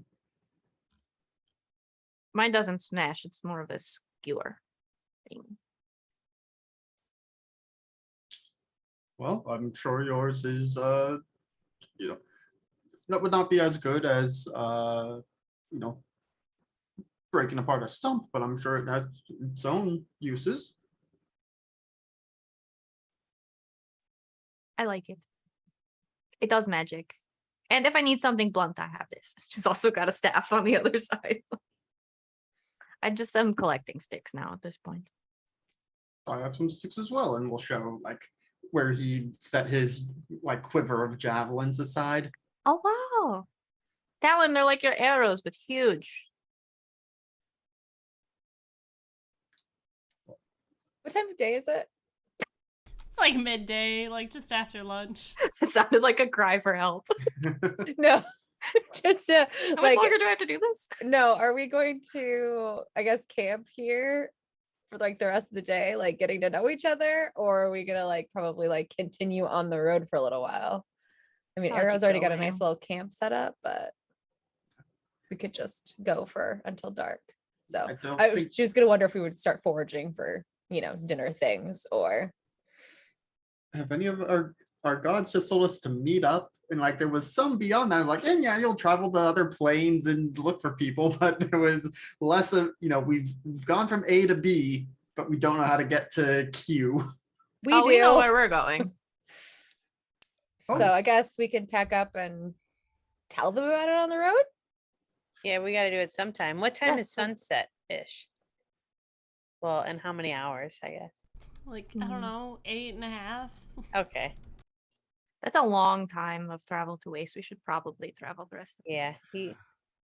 So I'm not sure if maybe I need to wait here for a different group with a centaur, a tiefling, and someone with a bird, because it sounds like y'all's experiences is widely different than my own. I walked into a field of mushrooms and had some stew with my grandma. I didn't know anything about a war, and I haven't died. And I've got a sack of spices that I can use. Divine Well, spices. but- just on that alone, because you met with a god, you're probably supposed to come with us. Yeah, I Yeah. don't know if you're going to find another group. I mean, Yeah, my there's not a lot of god, tieflings walking around. my god Or said I was centaurs. looking for a water genasi. Okay, I'm gonna travel with you, but if I find another group that's not about to get into a war with gods, then I'm gonna go with them. That's fair. No offense given. Oh no. Suppose that's fair. Business. Be our guest. I just had an image of Shaun of the Dead and how they have like the two groups that are like almost the That's same. exactly my thought. Well, let's pack it up. Bust a move. That smells really good. After we have lunch. Lunch New first is friend? good. Yeah, if you're hungry, I can finish. The food and drink that they make is very good, based on what I've sampled thus far. If you like booze, I make booze too. But yeah, I get this. I was just smoking this. I'll get out some of my actual food and needs to put something together real quick. Probably a lunchtime snack, maybe some crab onigiri with a little bit of cucumber diced up inside, some rice vinegar mixed in with it, and Okay. Y'all, you have been traveling on the road. You've had some food in Waterdeep. It was, it was tavern food, bar food, that sort of stuff. This is probably the most unique and best tasting combination of food that you've had. Maybe ever, definitely in a while because you've been traveling. So the gods gave us a personal chef, it sounds like. You know what? I will take that if y'all will not make me die as part of this. Oh, we're not going to kill you. Yeah. Not on purpose, at least. I haven't No. killed anyone in a long time. I am, fairly adept at healing, and so even if you do come to harm, that will be able to repair. Listen, that sounds perfect. Y'all seem very Fine. competent. You've got hammers and arrows and I can also do some healing, among other magic. things. I'm more of a spellcaster, but you get the idea. Cool. That's awesome. I can't do any of that, so I'm just gonna come along for the ride. Sure. I'll cook food. So as we're eating and cooking, Moxie very pointedly turns back to Culcus. It's like, now that we know each other a little more, and she starts pelting him with questions. Yes, you did have a question about, which again was an odd first question for strangers on the side of the road, but at this point in time, no, I am not currently in a, partnered with anyone. Okay. I Well, think it depends on the road you're on, but based on my experience. okay. May I ask why you are so curious? Okay, I wasn't trying to hit on you. I apologize if I came off that way, but okay, we're reading this book. And well, okay. I shouldn't talk about this. Talon's once we get a little closer, we'll talk about it more. Hey, how's that food going? Moxie is very interested in the anatomy of different creatures she's unfamiliar with. Ah, Yeah. well, I've gotten a lot of questions. Which is fine. I'm happy to answer them. Yeah, if you're uncomfortable, that's fine, darling. Don't worry. We'll get there. Yes, I think it is a question of getting there, but Okay. we have known each other for less than an hour at this point. And Moxie kind of looks at Talon. She's like, do you think Morty would be mad that I'm asking all these questions? Like, he should know this, right? Talon is straight up ignoring Ugh. this conversation. She is Oh. trying to show Arrow some jars of dried mushrooms that she has in her bag. She's got black trumpets and some morels. Like, she'll be fine. Hands of the woods. I'm pulling a lot from a couple of books that I know that Talon was reading, but I think it depends on how Morty defines your relationship. I wish I knew. Well, if you don't know, I mean, I kind of know, but I don't want to be clingy. Anyways, yeah, this food smells really good. We'll talk about this later. Cool. All right. And I think, like, kind of once they started chatting, Colgus would actually turn to Root and cast Speak with Animals to have a chat with the bird. All right. he doesn't you- talk much. I'll warn you now. Mm-hmm. You He takes cast after this his spell, mom. and you see Root sort of sitting close to, like, on a branch near Talon. And as soon as you cast this spell, you see Root, like, not moving its body, turn its head towards you. Hello, I'm told you go by Root, or at least that is what your traveling companions call you. I tried to warn him. You get a feeling from this bird that like, sorry, when I do speak with animals, sometimes it's words, sometimes it's feelings, if they're chatty, if they're not. You get this feeling like, if I had to describe it in words, it's a bitch, who are you? Okay. Well, I was hoping to get your perspective on them, given that you have traveled with them. And it They're appears that we will be traveling together for the foreseeable future. the hawk wants to know your intentions. To keep them safe, as my goddesses commanded.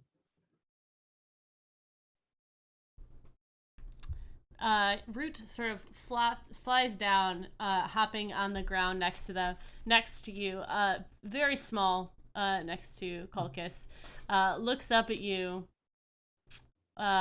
You see its eyes sort of twist, so it has one eye looking at you.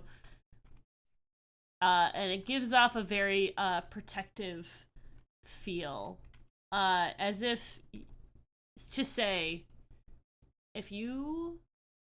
I will be watching you, and if you attempt to hurt my family, I will peck out your eyes, and then your neck, and then your spleen.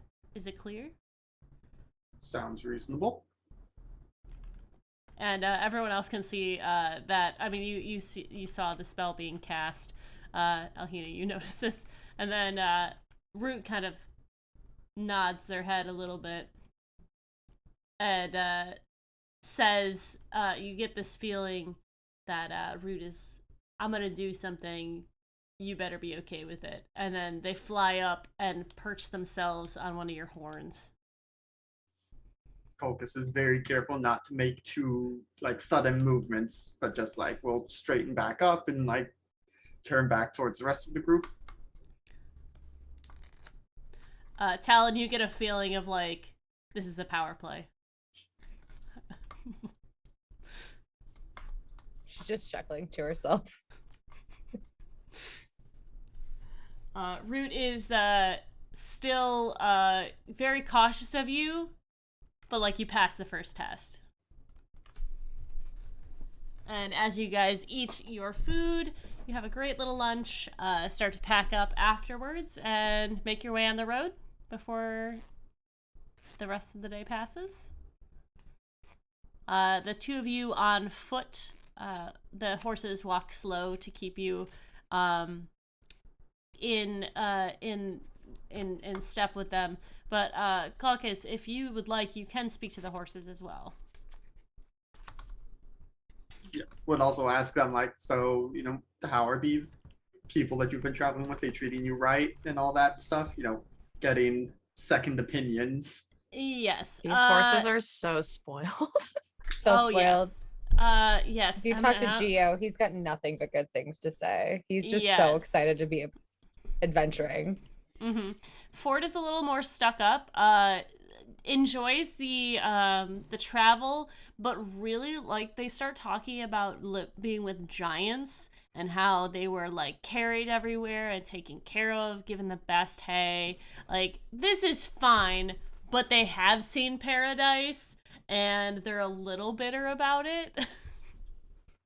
But they think these guys are cool. They tell you about a dragon that they were with and a small stabby person, but not in great detail. They're more concerned about the fields that they were going over and mountains and being carried by the giants.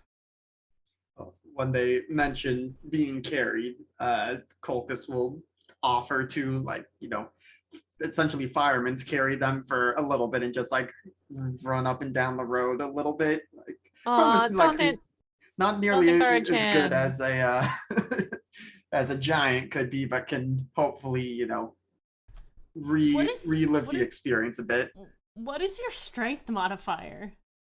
I'm at a 20. It's +5. Okay, good. I was like, for some reason I thought you were a dex based, and I was like, what are you doing? My dex is 0. Yes. Sorry, got you confused for a second. If the other members will allow it, the horses are chill with that.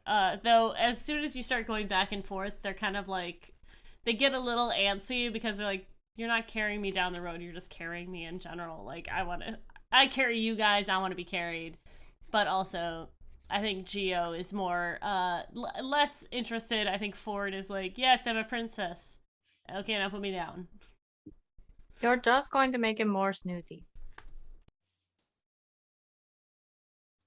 Well, if I can bring them, a little bit of joy, then I've improved their days. You can tell by how much weight he's put on. He's plenty of joy.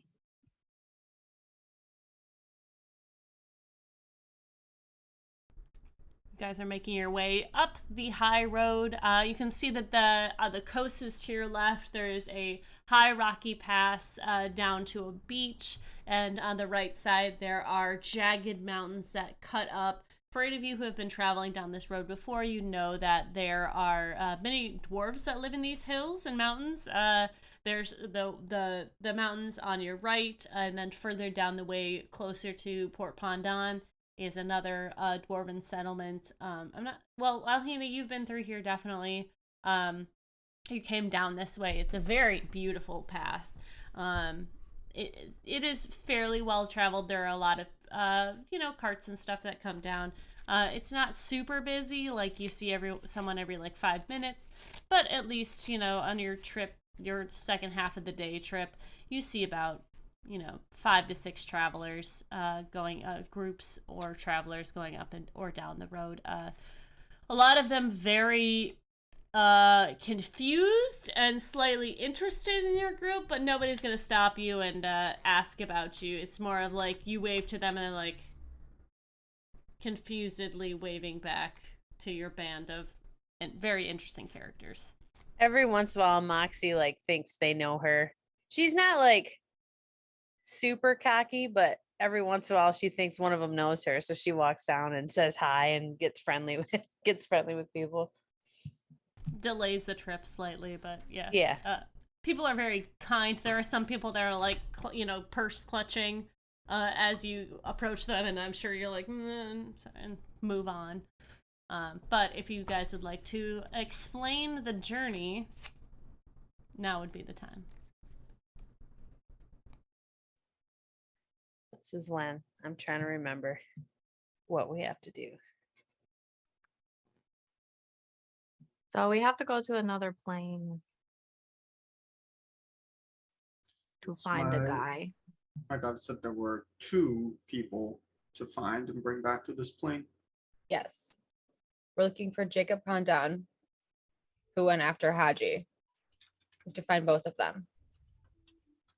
They're probably lost in the material plane. Calcus, you've been on the material plane your whole life, right? Yes. Arrow, have you? No. Okay. Calcus, this is a story that name rings a bell, especially the Pondons. But as soon as they mention Haji, you kind of remember a story that's been passed down about the prequel to this game. You know the story of Valrea and her companions. Arrow, this is an interesting story. You got here through the shipping company, right? How did you get to this plane? Magic. Magic. Okay. So Yeah, I mean, it came over pretty young a few years ago, I think at this point, but yeah, probably through the company. Okay. So you've heard of the Pondons. You know that I mean, if you've been here for a while, you know that they are the name in interplanar travel, traveling across the ethereal, well, the ethereal Astral plane sea? and the astral sea. Yes. As long as it wouldn't have required talking to my dad, then yes. Mm-hmm. For sure. Okay. So we're going to go get them. Or With Valreya, that's my god. plane. Which plane? We don't know. Ah, so it's not just, go to a plane and search the whole plane. We also have to search multiple planes. Well, we have a gift from Elcor, which is the first person we found. She'll like dig out the necklace. We're hoping that, this is Jacob's, that we can find him with this somehow, I think is the hope. Yeah, having something of his should make it easier. At least magically. I am not capable of such magics myself, but I know they exist.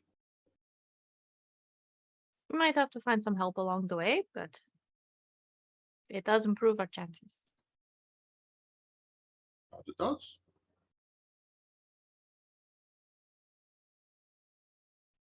Cool. No, maybe we'll go to my plane along the way. I'd like to see Ravnica. Parts of it are very nice. What's it like? Well, it depends on where you go. The city center is a city center. It's very, very big. Lots of buildings. Some of it's very nice. Some of it's very not. Where I live is out a little ways from Ravnica, in some of the wildlands. Any like local cuisines you have there? Like, what's the staple? I don't know. They just sort of eat whatever we can hunt. Okay, wild game. Cool. Mhm. Can work with that. There are people like Kulkas too. Oh, there are minotaurs where you're from? Yes. They're warriors in the Oh. city. Yes, well, that is a life that I have chosen, but not all of my people where I'm from are warriors. We still have people who need to be carpenters and educators and others. But I do suppose that we do enjoy a good roughhousing for the most part. That has been my experience. Most Minotaurs in Ravnica are very proud of their heritage. Where are you Of a from? great war Calkis? hero. Alex has no idea. Colgus would know where he's from. Okay. I don't know enough about the Forgotten Realms. Well, if mean, you're you not can from grow up wherever you Ravnica, want. From this plane You- somewhere? Yeah. you could Yeah. be from Deros, but you don't seem like the Minotaurs I know from Deros. Are they more conceited? Oh no, they don't really talk. Because Ah. they're, they're not really sentient. They're just more like wild creatures. Ah. There. Yes, don't. Maybe a couple of my uncles when they get very drunk, but other than that, It's a mystery.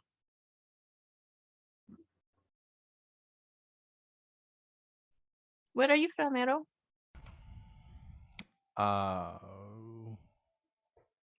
Plane of water.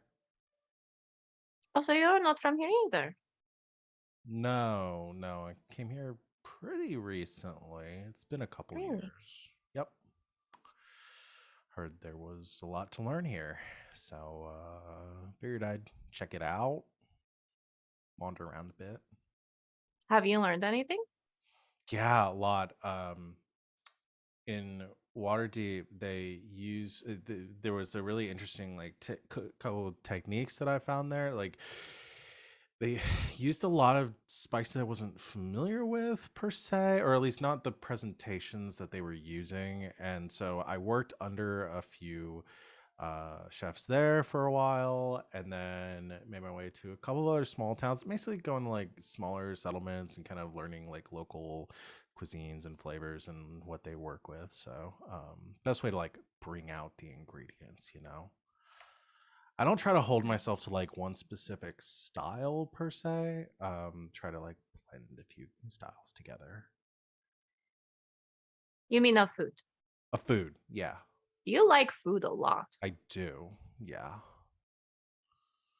Sort of can made a respect that. life of it, yeah. You probably wouldn't be very interested in what I learned then. I mean, maybe. I mean, it's not like I'm multi-dimensional. Like I do other things besides food, course. obviously. I also like booze a lot. Is that not under food? Not really. I mean, they pair together, but it's its own craft. I didn't know that. Yeah. Here, try this. Hands are the same. Water skin. Oh, that's very good. Thank you. Made it myself. It reminds me of something my grandmother used to make. Yeah. Hers was a lot stronger. Hmm. Do you have any? No. Damn. Well, if we go to this Ravnica place, maybe I can figure that out too. I'm sure she would love to share. Yeah. She loves food too. But we grow a lot of it, so you kind of have to. Hmm. Is everyone else from a different place? Are y'all all from Ravnica? I'm from this plane. Just me. I'm from here as well. Oh, locals. Cool. And Sure. my brother, but he left again.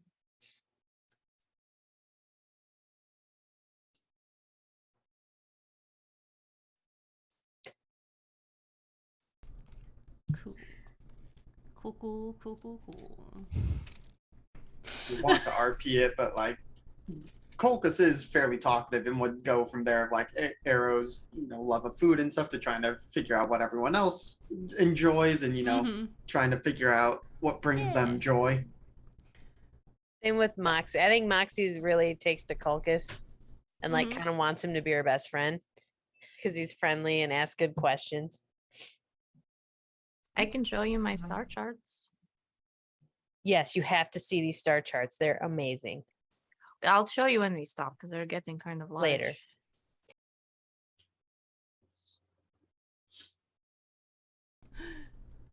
Yeah, you guys make your way down the road, getting to know each other a little better, getting to understand where everyone's coming from. Nobody asked Moxie about who her god is, and just Pop. He's You guys can- Pop. He's Pop. Obviously. Everyone knows who that Pop. is. I think maybe Yeah. after a bit, and like if Pop keeps coming up, Colchis would probably try and think about like, okay, what god might cause like a a black splotch on the chest. Arrow's literally assuming the god's name is Pop. That's fine. Arrow doesn't know much about gods in general, so Oh, yeah. Arrow doesn't know about much in general. no. Culcus, would you like to make a religion check? Sure. Figuring out what I click on here. It's a 14. 14. There are a lot of gods that could make sort of a black ichor on someone's chest, a tattoo like this. None of them that you can think of are like good guys in your like headspace. None of the good gods. Well, even like Talos and the Tempest, they might do something like that, but they're more of a neutral like war god. So gods. I mean, Umberly might, but she is definitely like not a good god. The bitch queen.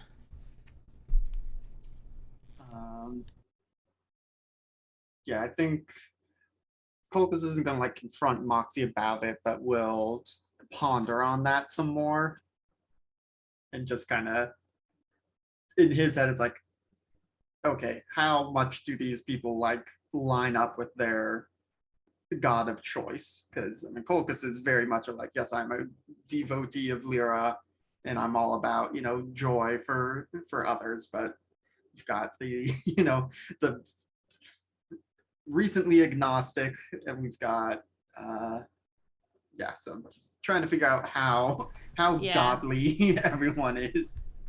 Do you on your journeys mention that Lyra talked to Timora?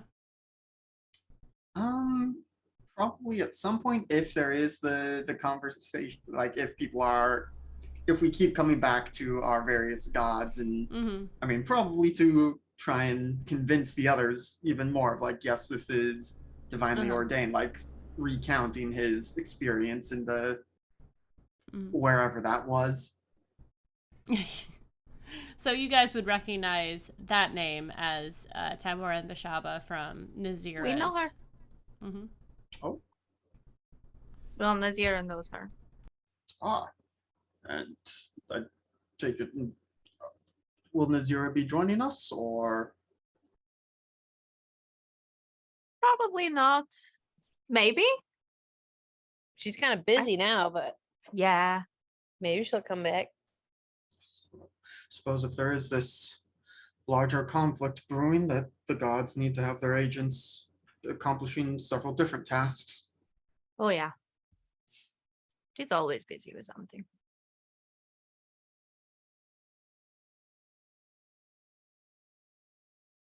All right. Does anyone have anything else before you guys start to make camp?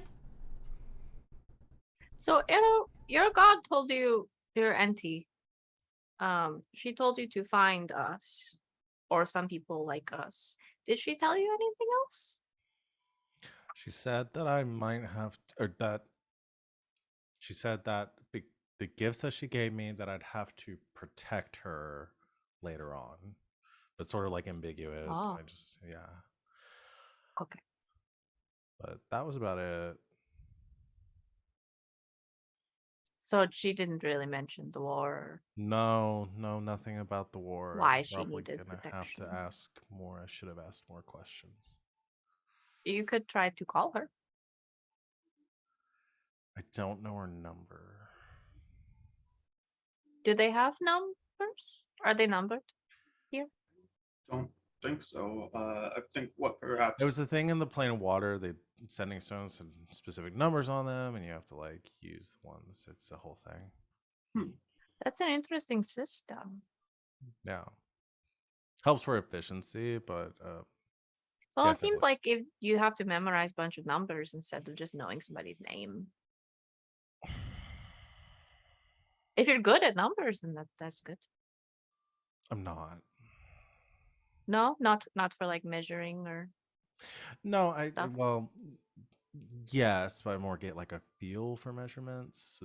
It's more tactile, but like, Oh. yeah. So, yeah, I guess I could call her. Is that something you do with a god? I mean, you can try. you can pray. Sometimes to them. Moxie passes out and Pop talks to her. Yeah, it's crazy, but it works. Really scary Mm. every time. All Yeah, right. do I look dead or what? A little. Your eyes go black and you look like you're in some sort of a trance. That's awesome. Okay. It's really scary. Hmm. I don't. Root. Bless you, Root. No. Don't eat that. You're allergic. It's just like the cat hacking up something on the side of the road. And Talon, well, I guess your queen just kind of talks to you. Mine's mostly dreams, so it's just a little different for everybody. I'll just get drunk and pass out, and maybe she'll talk to me. If you think she would like that. I don't think she would have picked me if she didn't like that. Many gods communicate through dreams. It's certainly far easier than pulling mortals into their divine presence. Sometimes they'll Just just talk to you. yeah, just think about her a lot. Well, I'll try That's that. what I do. I'm a little peeved at it right now, so I don't know if I'm right there yet, but I'll. Oh, really? Yeah, I didn't really mention the war thing as part of the deal. What did you think she'd need protection from? I don't know. What would a god need protection from besides other gods? She was like a grandma. I was assuming maybe there were. A big bad wolf? Yeah, something like that. I mean, she did ask a cook to protect her. No offense. I think it's a great profession. Yeah, or somebody to cook for her. I don't know. Chop wood for her. I've never talked It's to a not- god before. What was I supposed to do? It wouldn't really be my first choice for a warrior. Well, Cultist I mean, would. So my lady did not mention a conflict in so many words. She just mentioned that she was told that she should select a champion.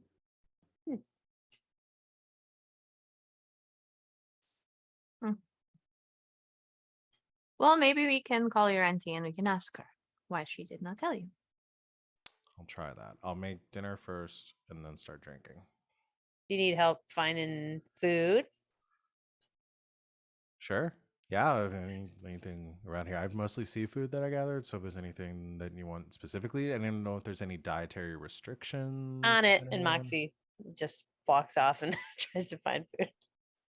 She's learning how to forage. Cool. Moxie, you have your Going to book, be right? okay. I've got my book. You'll check it anyways. Okay. Is she All going to right. be all right out there? Oh, she's fine. I'll go with her.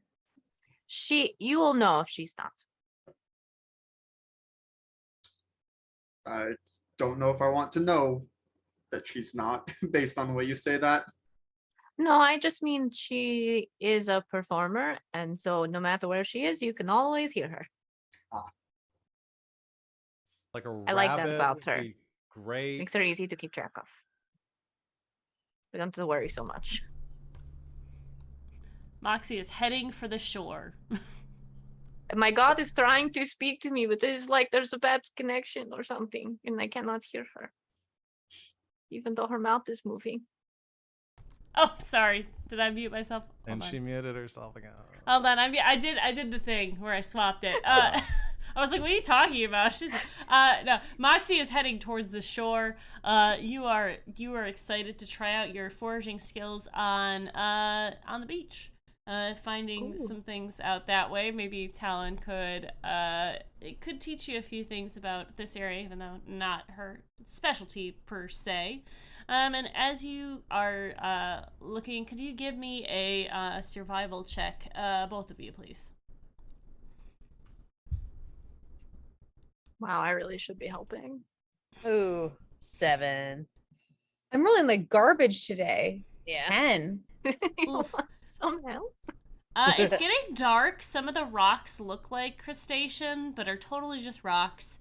And as you guys are like sort of like getting a little frustrated by the things that you're finding or lack of things that you're finding, you see some of the seagulls sort of suddenly move quickly, fly away from this area. Which seems very odd. You've not spent a lot of time on the coast, but usually it's like children running through flocks of seagulls to make them fly away. But you kind of hear the sway of the water hitting the shore, and as you hear it, there's a different sound, sort of a splash, and the sound of what sounds like metal digging into the rocky shore. And as you look over, you see two very large, and I mean the definition of large in D&D. Well, nope, just kidding. They're huge. They're the size of a house, as these two huge giant crabs emerge from the water and find their own dinner. And as you look up towards them, is there something you'd like to say? Hey, and Talon's by me. I'm like, hey, you think we can eat those? And as Moxie says this, we're going to end for the evening. Thank you guys so much for playing with us. Thank you for my new players. I'm so excited for these new characters. Thank you for our raiders, our followers, our new followers for the evening. I'm having so much fun with this group so far already. But we're going to go around and have everyone let you know where you can find them and what you do. Of course, starting off with Savannah. It's me. I go first. Hello. I'm Savvy. I'm at Savvy Seaworth on the internets, mostly on Twitter, where you can find my streaming schedule pinned to the top of my page. I've been Alhena tonight, and other characters, other places. Mostly on my home channel. It's twitch.tv/game nights. It's game with 2 G's and nights with a K, where you can find most of these folks. And I'm live over there Thursdays through Mondays, either playing in games or running them. We've been dark for the last few days because real life stuff. But tomorrow we're back for Dungeons and Dragons in Strixhaven. So we get 2 Dungeons and Dragons days in a row. I'm very excited. It's at 8 o'clock tomorrow night. Come hang out. I'm next. Should I just go next? Okay, cool. Want to make sure it wasn't one I had to wait for my cue. Hi, everyone. I'm Val. I'm so glad to be joining this group. You can find me in the Kraken's Crown on Twitter and Twitch. I also on game nights, Thursdays through Mondays, playing running games. We just finished up a game around on Saturdays called Star Power, and we're going to be starting up at the end of the month, I think on July 23rd. Yes. We're starting a new game of Parslings over there. It's going to be called Ward 47. Parslings is a deck building game where the players are infected with these parasites that they've built a symbiotic relationship with, and it gives them weird word powers. So come join us for our session 0 on the 23rd for that. Otherwise, I'll be in D&D tomorrow, and you can see me there on game nights. So but that's it. Thanks for having me. And I am Tanya at Tanya Roland, mostly on Instagram. And there's also the Abominable Pugs on Instagram, where you can see pug pictures. They got picked up, and I had to walk out in the street in front of all my neighbors. I was part of like an audio drama that'll be coming out in July, but I need to get information on that to share with you. And then for real life Michigan people, I should have some improv shows coming up in a couple months. But that's just a teaser because it's far out. And that's all I got. Good night, guys. Hey, that's my turn. Hi, I'm Rachel. You can find me here on Twitch at Rachel Elizabeth and on Instagram and Twitter at Rachel Elizabeth with a Z in the middle of an S. Next time you can see my face on the internet will be tomorrow on GGK, playing the exact opposite of this character. A flighty, flaky water genasi in our Strixhaven game there. So that's where I'll be, and then I'll be back here on Sundays playing this moody elf. I'm so glad we're doing this again. And I guess I'm bringing up the rear. I'm Alex, OMG, it's some guy on the internets. I'm mostly over on G Game Nights, Tuesdays, Thursdays, sometimes Saturdays, and Sundays. This Tuesday, we'll be returning to the Masks game that I run there. Gosh, what even happened last time in a little tidbit? I mean, unbeknownst to the players, LB's character's roommate has turned out to be a sleeper agent from CERN, who is keeping an eye on her alien. I didn't know he was from CERN. Yes. So yeah, that's the next place you'll see me and obviously LB. And I'm LB Hackup. You can find me at LB Hackup on the Twitters and the Twitches. You found me. Here I am. Tuesday, I'll be streaming some more Dead by Daylight. There's a lot of new changes coming to Dead by Daylight, so I'm going to be talking about them. They're making changes to a lot of the perks that people have, and a lot of passive things that you do as a survivor and as a killer. So talk about them because I'm here to learn you. I'm here to learn you about stuff. And then on Thursday, they'll be back with Themos Thursdays. They'll be doing party games. Lauren and I will not be streaming on Friday, unfortunately, because I'll have people in town as I do. And then we'll be back here Sunday night for our episode 2 of Playthings of the Gods. I'm so excited to get into a battle. I want to see how all y'all play so I can plan things for the future. But for now, that's it for this evening. And I guess I'm LB Hack 'em Up. Hack recklessly. Bye!